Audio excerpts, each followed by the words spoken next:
My story, part 3, 2021.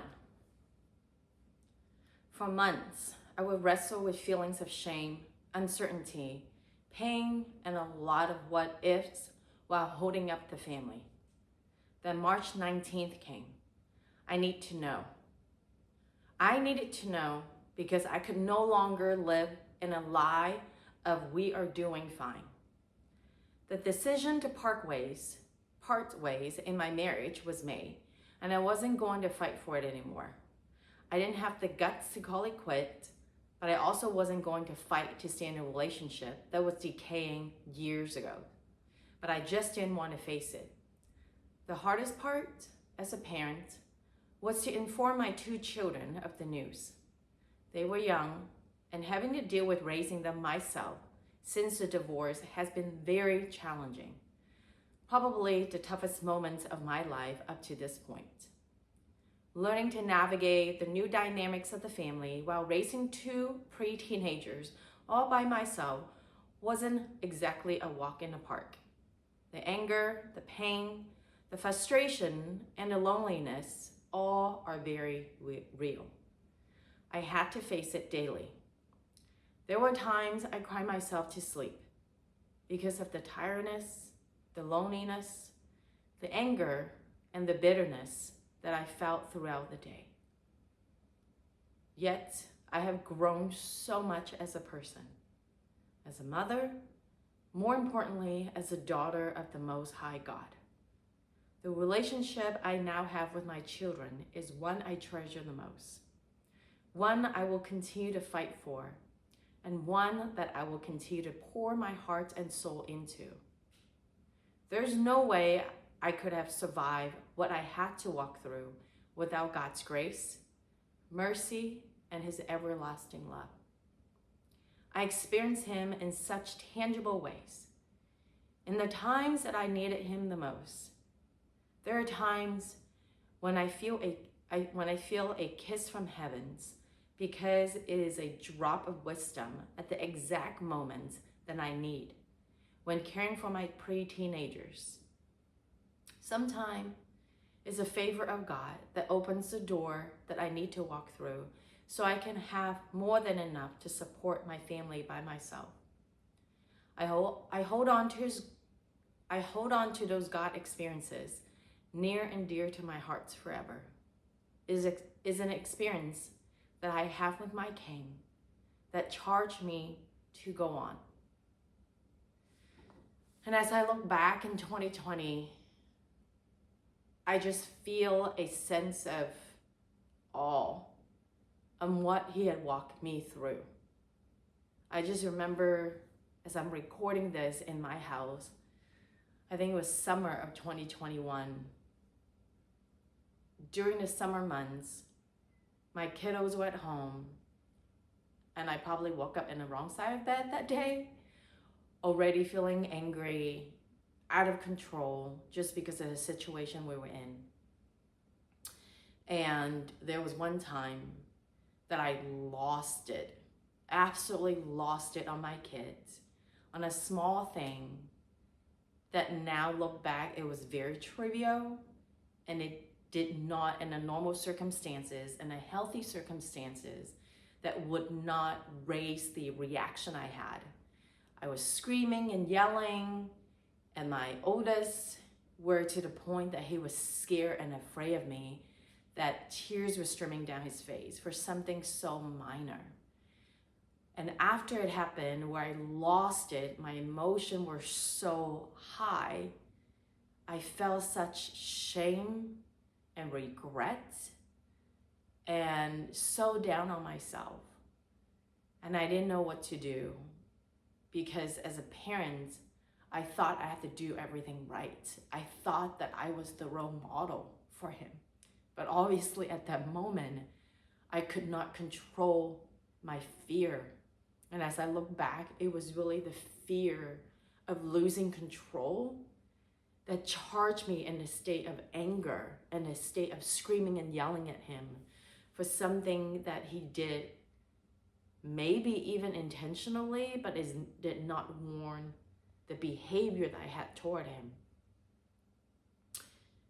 I think it was in the morning, maybe in the late afternoon, I went on doing my business, and I just felt such guilt and shame throughout the day and tried to mend the relationship that I didn't know what to do. So that night I went to bed and I was just asking God for help. It's like, God, what should I do? I made a big mistake and I want to mend the relationship. That was carried over the weekend. I think it was Friday, and then Saturday morning as I went to bed, just crying that night. And that morning I woke up and I had to write down an apology letter to my 2 children because I felt my heart was broken for them, for the behavior that I have caused them shame. I have caused them feeling horrible about themselves, caused them fear because of my behavior. And I always taught them that they are not their behaviors. They can act a certain way, but that's not who they are. It's just the behavior. And we can deal with behavior, and who they are is who God called them to be. So I just remember that morning, I sat down and wrote out an apology letter. And I felt God to say, sit them down and read your letters. Read out loud your letter and apologize to them. So that's what I did. As they woke up that morning, after I wrote my letter, I sat them down and I had them pay attention to me. At that time, they were probably 12 and 11 maybe. And I just read them my letter, but it's my sincere apology to let them know that I'm learning and I'm human. And there are a lot of things that I'm still trying to figure it out with God. And I read it as genuine as I could without trying to control the outcome and circumstances. And I just felt relief. I just felt God's love, God's answer to my prayers at that exact very moment of letting them know that as your mom, I'm doing the best that I can to raise you, the best that I can to be a role model to you. And in that moment, I just felt God's love and reconciliation to my children for the mistake that I have made just 24 hours ago. So those are the moments that I would not trade for the world. And I also would not wish that on my worst enemies, just because without the trial and tribulation and fire, I probably would not be able to experience God's love in such a tangible way. It's kind of the saying of, without rain, there's no rainbow. Without the heat and fire, I wouldn't experience God's grace, mercy, and miracles. So those are the small steps that was so tangible that I felt love's wisdom from heaven of what to do and how to do it. But I have to surrender my control. And it's scary and it's super vulnerable.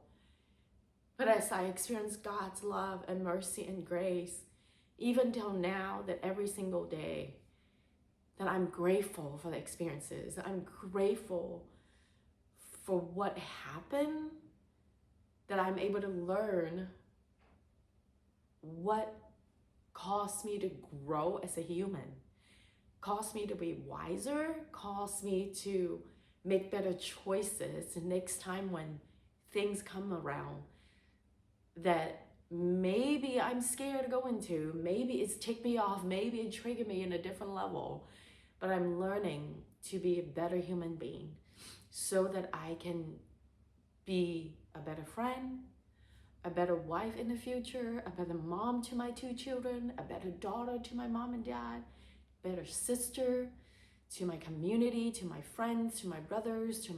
So I'm grateful for the experiences. I just wish that I learned that sooner. So that's my story from 2021, how things are unfolding as I continue to walk this out with God. So I hope this story blessed you. I hope that you look at life a little differently. My heart to share my story is really so that we can learn from each other, that I do believe that all of us have something so valuable and beautiful to share. So bless you. Have an amazing day.